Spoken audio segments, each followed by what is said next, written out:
हरिओम, ओम आनंद ma'am, Om Shanti ma'am, ओम ज्ञान ma'am, आप सभी दर्शकों का हमारे चैनल पर स्वागत है। आज हम लोग बीएड थर्ड सेमेस्टर के अंतर्गत दृष्टिबाधित और दृष्टिहीन बालकों के लिए पाठ्यक्रम अनुकूलन किस प्रकार से किया जाए, इसको अध्ययन करने का हम लोग प्रयास करेंगे। तो दृष्टिबाधित का मतलब ऐसा बालक जिसको देखने में थोड़ी समस्या हो, जैसे कोई चीज़ पास में हो तो उसको स्पष्ट दिखाई न दे, या धुंधला दिखाई दे, या दूर की वस्तु देख सके पास की ना देख सके, यानी उसको शब्दों को पढ़ने में भी उसको दिक्कत हो, किताब उताब पढ़ने में भी उसको क्या हो, दिक्कत हो, उसको कहते हैं दृष्टिबाधित बालक। इसमें कुछ आंशिक होते हैं, थोड़ा मोड़ा दृष्टिबाधित, और कुछ ऐसे होते हैं गंभीर रूप से दृष्टिबाधित, मतलब कि अस्पष्ट उनको हर छवि दिखाई देती है।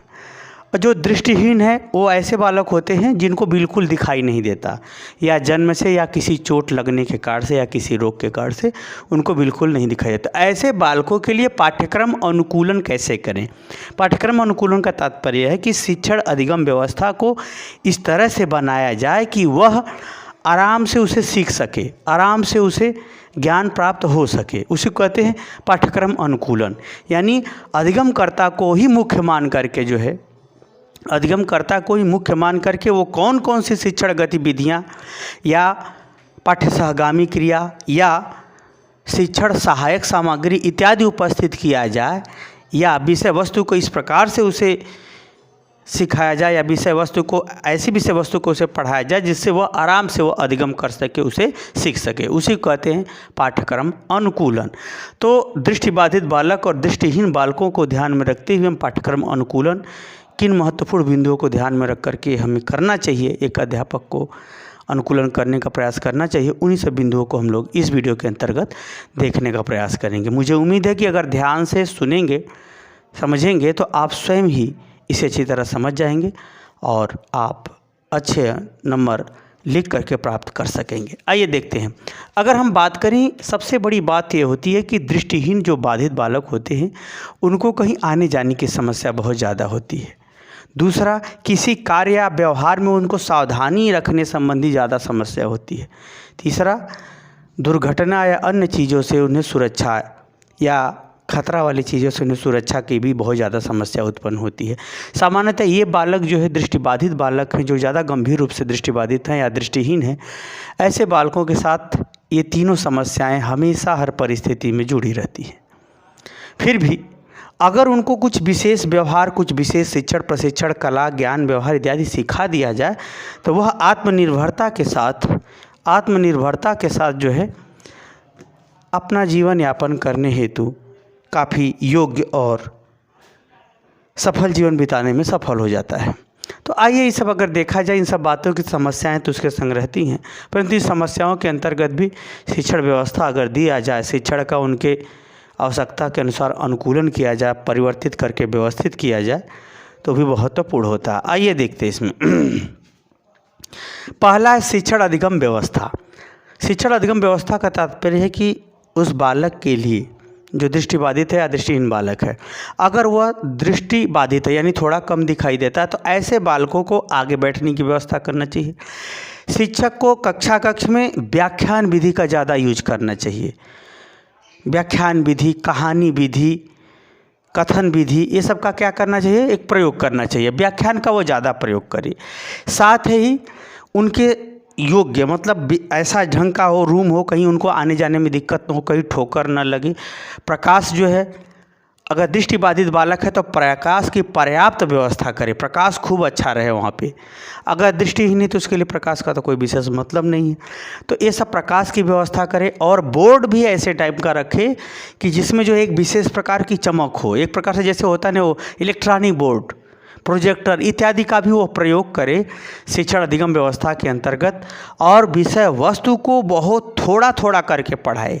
क्या करें, बहुत थोड़ा करके पढ़ाए, क्योंकि वह बालक सिर्फ श्रवणेंद्र यानी सुनने वाली शक्ति का वो ज़्यादा प्रयोग करता है। तो ऐसे समय में जो अध्यापक है वह इलेक्ट्रॉनिक बोर्ड का ज़्यादा वो प्रयोग करे, ताकि कुछ प्रकाश यदि चमक से उसको जो है, जो हल्का फुल्का दृष्टिबाधित बालक है वो भी आराम से पढ़ सके। और पुस्तकों की भी उसकी व्यवस्था करनी चाहिए। जानते हैं एक लुई ब्रेल, अब आगे बताएंगे, पुस्तकें भी इन लोगों की थोड़ी सी अलग होती है, या फिर इनको जो है अक्षर पहचानने संबंधी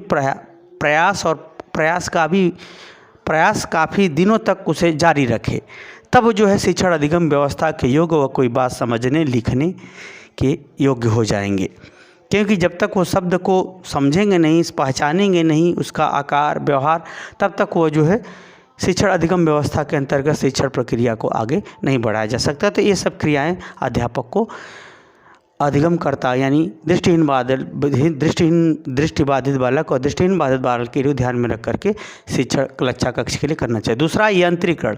यंत्रीकरण का तात्पर्य यह है कि जो दृष्टिबाधित बालक है, जिनको बिल्कुल नहीं दिखाई देता है या बहुत कम दिखाई देता है, तो ऐसे बालकों के लिए एक लुई ब्रेल, उन्होंने एक ब्रेन लिपि का आविष्कार किया था। उसमें क्या होता है, जो शब्द होते हैं वो उभरे हुए होते हैं, उस पर हाथ रखने के बाद हाथ के माध्यम से उसको शब्द का आकार बनावट सब समझना पड़ता है, उसको समझाना पड़ता है कि देखो ये शब्द ऐसे बनते हैं, तो उस पर हाथ रख करके वो देखता है, तब वो जान जाता है कि इस शब्द को इस तरह से बोलते हैं और इस तरह से लिखते हैं। तो लुई ब्रेल ने महत्वपूर्ण एक पुस्तक ही बनाया जिस पे हाथ रखने पर शब्द उभरा हुआ होता है, तो वह धीरे धीरे उस पर हाथ रख करके उस शब्द को पढ़ना सीख जाएगा, पहचानना सीख जाएगा, बोलना सीख जाएगा कि ये शब्द क्या लिखा है। तो लुई ब्रेल का जो बनाई हुई पुस्तक है उसका प्रयोग करके जो है उसे अक्षर बोध कराना चाहिए। साथ ही अगर वो अक्षर बोध कर लिया है तो ऐसे उस विषयों की वो किताबें आती है उस पर वो उंगली रख करके वह पढ़े, तो इस प्रकार से वो किताब भी आराम से पढ़ लेगा। उसमें शब्द थोड़ा उभरे हुए छपे रहते हैं। अगर वो ज़्यादा अभ्यास कर लेता है, ज़्यादा अच्छे से अपने हाथ के माध्यम से, स्पर्श के माध्यम से पहचान लेता है, तो साधारण किताब पर भी वो हाथ रखते हुए पढ़ सकता है। तो इसका प्रयोग करना चाहिए अध्यापक को साथ में, यानी अध्यापक को प्रयोग करके सिखाना चाहिए। तो टेप रिकॉर्डर, जिसमें जो है अध्यापक कोई लेक्चर देता है तो रिकॉर्ड करके उससे दे दे, तो वह बार बार उसे सुन करके उससे याद कर सकता है, उसे तैयार कर सकता है, समझ सकता है, कोई दिक्कत आए तो प्रश्न पूछ सकता है।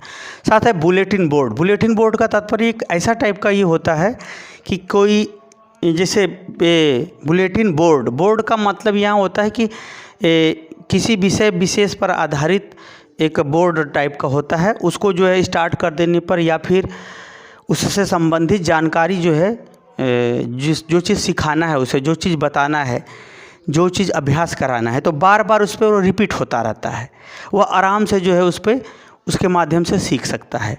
बुलेटिन, जैसे आप बुलेटिन समाचार नहीं होता है कि ठीक उसी पर उसी समय वो चीज़ आती है या समाचार आता है, उसी तरह से पढ़ाई से संबंधित ये बोर्ड टाइप का होता है।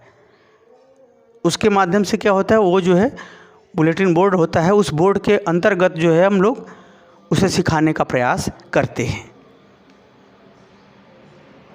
आगे विशिष्ट शिक्षक। ऐसे बालकों को शिक्षा देने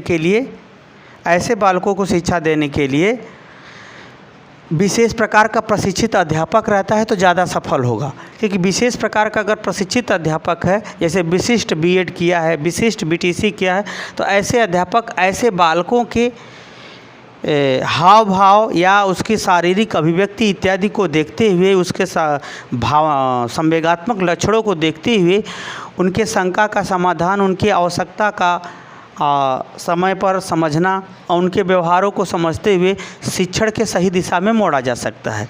दूसरा, इसमें ये भी ध्यान रखना होता है अध्यापक को कि बालक जो दृष्टिबाधित है या दृष्टिहीन बालक है, ऐसे बालक को कौन सा विषय आराम से समझ में आता है, कौन सा विषय वह आराम से समझ सकता है।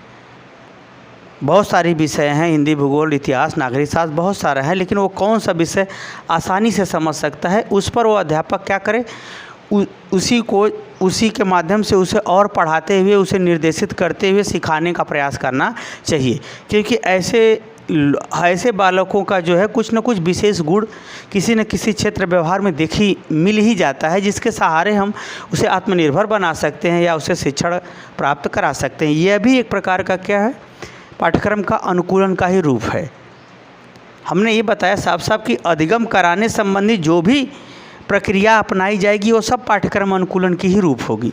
आगे अगर हम बात करें इंद्रिय प्रशिक्षण, ऐसे बालकों को इंद्रिय प्रशिक्षण जैसे हाथ के स्पर्श के द्वारा किसी चीज़ को पहचानना या फिर आवाज़ सुन करके पहचानना, तो ये सब ज़्यादा उस पर बल देना चाहिए, इंद्रिय प्रशिक्षण पर।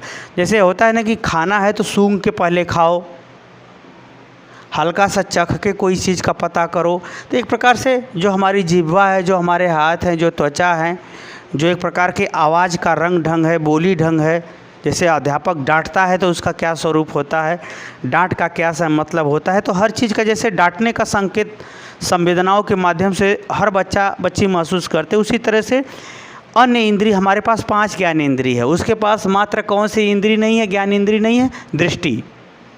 जबकि नाक है, जिह्वा है, कान है, त्वचा है, ये सभी हमारी ज्ञान इंद्रिय हैं। कान है, ये सभी क्या है, हमारी ज्ञान इंद्रिय। तो एक ज्ञान इंद्रिय नहीं बल्कि जो अन्य 4 ज्ञान इंद्रियां हैं उनके माध्यम से भी उसे सिखाने, पढ़ाने, निर्देशित करने संबंधी बातों को बताना चाहिए, समझाना चाहिए, उसके प्रयोग को, उसकी सावधानी को भी नहीं बताना चाहिए। आगे है दृष्टिगत यंत्र। जैसे अगर बालक है, अगर उसमें अच्छा पावर खासा लेंस लगाया जा सकता है तो वह देख सकता है, या ऐसे भी लेंस आते हैं जो हाथ में लेकर के किताब पढ़ सकता है। वो जब उसे बड़ा बड़ा दिखाई देगा तो आराम से पढ़ लेगा, तो इसका भी प्रयोग कर सकते हैं। एक होता है लेजर केन, एक प्रकार की ये छड़ी होती है। ये छड़ी क्या होती है, इसमें एक प्रकाश टाइप का होता है छड़ी के अंदर, कहीं आने जाने में उसको अगर कोई सामने चीज़ है तो वह लेजर जो है वो प्रकाश जो है टकरा करके आएगा और वो तुरंत बता देगा कि नहीं आगे दिक्कत है, तो वो अपने चलने फिरने में सावधानी रख सकता है। तो ये चलने फिरने संबंधी आती है छड़ी, उसका भी वो प्रयोग करके कहीं भी आराम से आसानी से जा सकता है। ये जो है ये लेजर केन उसको जो है चलने फिरने में सहायता करती है। दृष्टिगत यंत्र के अंतर्गत लेंस है, चश्मा है, ये सब चीज़ें तो आती ही। आगे आवासीय विद्यालय। ऐसे बालकों को अगर शिक्षा में ज़्यादा सफल बनाना है या सरकार को ऐसे बालकों को पढ़ाने की दृष्टिकोण से अगर व्यवस्था देनी है तो आवासीय विद्यालय दे, जहाँ पर हर चीज़ इस ढंग से बनी हुई हो, व्यवस्थित हो कि उसको कहीं भी आने जाने में या नित्य क्रिया के साथ साथ अपने शैक्षणिक पुस्तकें या शैक्षणिक आवश्यक यंत्रों को भी वहाँ पर उपलब्ध रहे ताकि वो आराम से पढ़ सके। आवासीय विद्यालय। अब इसके संग संग 7वां इसमें महत्वपूर्ण ये बात रखना है कि बाल केंद्रित शिक्षा, इनके गति के आधार पर ही, इनके जैसे सीखने की गति है उसी आधार पर उनको क्या करना चाहिए, शिक्षा देनी चाहिए, बाल केंद्रित रखना चाहिए। यानी बालक को ही, यानी अधिगमकर्ता को ही केंद्र मानकर उसके गति से सिखाने, पढ़ाने या बताने का कार्य करना चाहिए, ताकि वो अपने गति से सीखेगा तो कोई चीज़ सीख सकता है, किसी विषय की जानकारी हो सकती है। मैंने भी अपने जीवन में देखा एक इतिहास के प्रोफेसर थे जिनको बिल्कुल आँख से दिखाई नहीं देता था, आँख से बिल्कुल नहीं दिखाई देता, लेकिन वह ब्रेन लिपि का इतना ज़्यादा वो समझ हो गई थी उनके हाथों में कि वह किताबों पर अपना हाथ रखते थे, पढ़ते, आम लोगों की तरह से वो भी पढ़ते नहीं लगते थे कि क्या लिखा है। इतनी उनको समझ, इनकी पकड़ इतनी अच्छी हो गई थी। तो बाल केंद्रित शिक्षा हो, प्रशिक्षण देने के लिए या किसी चीज़ को सिखाने के लिए या अधिगम कराने के लिए या किसी विषय वस्तु को सुव्यवस्थित क्रम ढंग से बताने के लिए तो भी बहुत ज़्यादा उपयोगी ये सिद्ध होती है, यानी बाल केंद्रित। और आवासीय तो हो ही गया, इसके संग संग विषय वस्तु के चुनाव की भी स्वतंत्रता होनी चाहिए। यानी विषय का अगर आप सेलेक्ट कर रहे हैं तो उस बालक का जो है उपलब्धि स्तर या उसकी उपलब्धि यानी विषयगत उपलब्धि या किसी व्यवहार या क्रिया से संबंधित जो भी प्रशिक्षण लिया हो हाथ के लिए, हाथ के माध्यम से या किसी अन्य यंत्रों के माध्यम से जो भी वो प्रशिक्षण लिया है उसमें उसकी उपलब्धि क्या है, जिसमें हम उसको विशेष रूप से प्रशिक्षित करके जानकारी दे करके उसके योग्य हम कार्य या व्यवस्था इत्यादि दे सकते हैं जिससे वो आत्मनिर्भर हो सके। तो उपलब्धि स्तर को भी ध्यान में रख करके उसकी शिक्षण व्यवस्था करनी चाहिए। तो एक प्रकार से अगर हम बात करें दृष्टिबाधित बालक या दृष्टिहीन बालकों को विभिन्न बिंदुओं के अंतर्गत शिक्षण व्यवस्था अगर उपलब्ध हम कराते हैं या देते हैं या शिक्षण अधिगम प्रक्रिया के अंतर्गत ये सब व्यवस्था करते हुए उसे शिक्षा की तरफ प्रोत्साहित करते हैं तो वह भी पाठ्यक्रम अनुकूलन ही होता है, पाठ्यक्रम अनुकूलन कहलाता है। तो मुझे उम्मीद है कि दृष्टिबाधित बालकों के लिए जो पाठ्यक्रम अनुकूलन करने की जो व्यवस्था है या शिक्षण विधि पद्धति इत्यादि अपनाते हुए विभिन्न यंत्रों से जो सहायता लेते हुए उसे सिखाने का प्रयास किया जाता है, जिससे वह आत्मनिर्भर या स्वयं से जीविकोपार्जन के योग्य हो सके, अर्थात स्वयं से अपना व्यक्तित्व का निर्माण कर सके। वैसे दृष्टिबाधित बालकों के अंतर्गत IAS भी हुए हैं बहुत से लोग, पीसीएस भी हुए हैं, पीसीएस तो नहीं आईएएस हुए हैं, उसके संग संग शिक्षा में भी आपको मिल जाएंगे। परंतु ये रह गया कि जब दृष्टिहीन बाधित बालक जब स्वयं से हार मान ले या स्वयं का उसका आईक्यू लेवल कम हो या उसका बुद्धि लब्धि बहुत कम हो, तो ऐसी परिस्थिति में सिखाना थोड़ा जटिल हो जाता है या बहुत समस्याओं का सामना करना पड़ता है। परंतु यदि उसका बुद्धि लब्धि अच्छी है तो ऐसे बालक हर क्षेत्रों में, हर कार्यों में कहीं न कहीं किसी न किसी रूप में सफल होते या आत्मनिर्भर होते देखे जाते हैं। तो मुझे उम्मीद है कि दृष्टिबाधित बालक और दृष्टिहीन बालकों के लिए पाठ्यक्रम अनुकूलन करते समय किन किन बातों का, किन किन व्यवहारों का, किन किन गतिविधियों का पालन करना चाहिए, आप उसे समझ गए होंगे। समझ गए हैं तो कमेंट करके ज़रूर बताइए। साथ ही मेरे चैनल को लाइक शेयर सब्सक्राइब भी कीजिए। हरिओम।